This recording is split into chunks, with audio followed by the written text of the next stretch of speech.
Vladimir পুতিনের যারা কড়া সমালোচক তাদের শেষ পর্যন্ত কি হয়?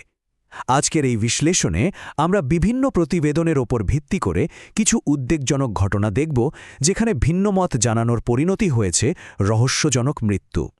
এই প্রশ্নটা কিন্তু গত প্রায় 2 দশক ধরেই রাশিয়া আর আন্তর্জাতিক রাজনীতিতে বারবার ঘুরে ফিরে আসছে। তো চলুন এই ব্যাপারটা একটু খতিয়ে দেখা যাক কিছু নির্দিষ্ট ঘটনার মধ্যে দিয়ে। কিন্তু এই ঘটনাগুলো ঠিকঠাক বুঝতে হলে আমাদের প্রথমে রাশিয়ার ক্ষমতার কেন্দ্রে ভ্লাদিমির পুতিনের এই লম্বা সফরের দিকে একটু তাকাতে হবে। দেখুন, তার এই ক্ষমতা ধরে রাখার জার্নিটা কিন্তু শুরু হয়েছিল সেই ১৯৯৯ সালে, আর তারপর সময়ের সাথে সাথে সাংবিধানিক পরিবর্তনের মাধ্যমে তিনি রাষ্ট্রপতির মেয়াদের যে সীমাটা ছিল সেটাও তুলে দেন। আর এই একটা পদক্ষেপই কিন্তু তার ক্ষমতাকে বলতে গেলে একরকম পাকাপোক্ত করে দেয়। তো চলুন এবার কিছু নির্দিষ্ট কেসের দিকে নজর দেওয়া যাক। শুরু করা যাক এমন কয়েকজনকে দিয়ে যারা একসময় এই সিস্টেমেরই অংশ ছিলেন বা এর খুব কাছাকাছি ছিলেন। এই তালিকায় যার নাম সবার আগে আসে তিনি হচ্ছেন আলেকজান্ডার লিটভিনেঙ্কো। তিনি রাশিয়ার শক্তিশালী গোয়েন্দা সংস্থা এফএসবির একজন প্রাক্তন কর্মকর্তা, যিনি কিনা একসময় সিস্টেমের ভেতর থেকেই মুখ খুলেছিলেন। মানে শুধু একদিন সাধারণ অফিসারই নন, তিনি এফএসবির বিরুদ্ধে দুর্নীতির অভিযোগ এনে দেশ ছাড়েন এবং যুক্তরাজ্যে গিয়ে ব্রিটিশ গোয়েন্দাদের সাথে কাজ শুরু করেন। তবে তার সবচেয়ে বিস্ফোরক অভিযোগ ছিল যে দ্বিতীয় চেচেন যুদ্ধ শুরু করার জন্য রাশিয়া নাকি নিজেই কিছু অ্যাপার্টমেন্টে বোমা হামলা চালিয়েছিল। আর বিষক্রিয়ায় যখন তিনি মৃত্যুসজ্জায়, ঠিক তার আগে এই কথাগুলো বলে গিয়েছিলেন, যা তার সাহসকে তো বটেই, সাথে পরোক্ষভাবে পুতিনকে দায়ী করার বিষয়টাও সামনে নিয়ে আসে। মানে তাকে মারার জন্য যে পদ্ধতিটা ব্যবহার করা হয়েছিল সেটা ছিল এক কথায় বিরল আর ভয়ঙ্কর রকমের আধুনিক।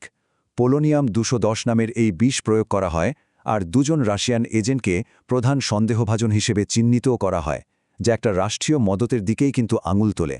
এবার আসা যাক সাম্প্রতিক সময়ের সবচেয়ে নাটকীয় ঘটনাগুলোর একটার দিকে।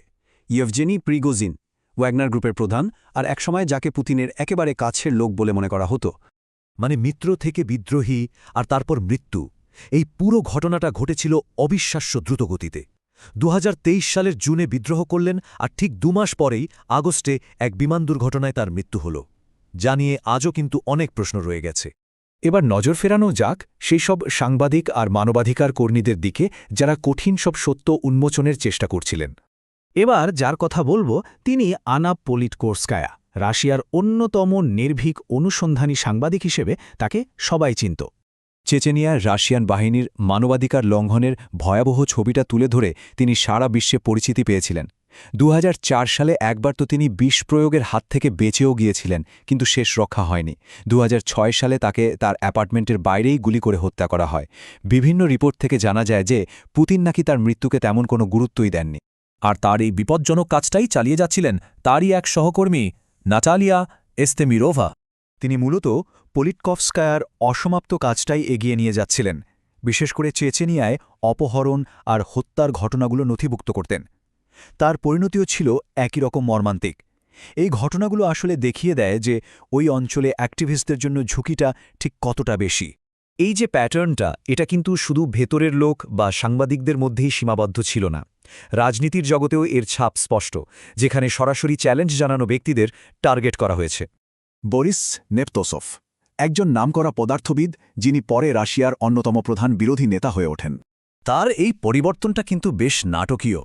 ভাবুন একবার, একসময় যিনি ছিলেন দেশের উপপ্রধানমন্ত্রী, ভাবা হতো তিনিই হয়তো ইয়েলসিনের পর ক্ষমতায় আসবেন, সেই তিনি হয়ে উঠলেন পুতিনের অন্যতম কড়া সমালোচক, বিশেষ করে ইউক্রেন সংকটের পর থেকে।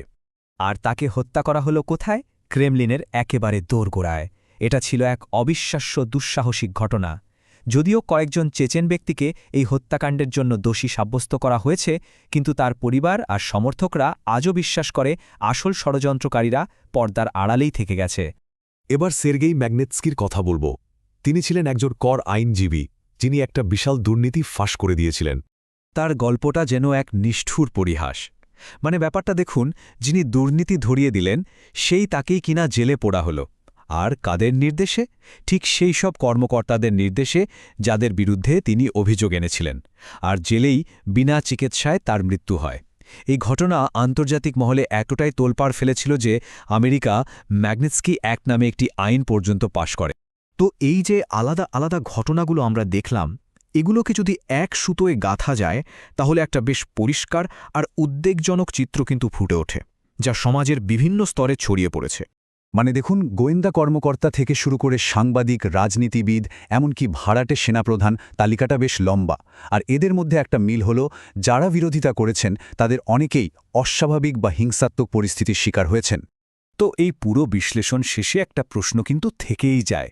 যখন গোয়েন্দা, সাংবাদিক, রাজনীতিবিদ, ব্যবসায়ী, মানে সমাজের প্রায় সব ক্ষেত্রে সমালোচকদেরই পরিণতিটা একই রকম হয়, তখন এটা বাকিদের জন্য, যারা ভিন্নমত পোষণ করতে চায়, তাদের জন্য কী বার্তা নিয়ে আসে? এর উত্তরটা হয়তো রাশিয়ার বর্তমান আর ভবিষ্যতের মধ্যেই কোথাও লুকিয়ে আছে।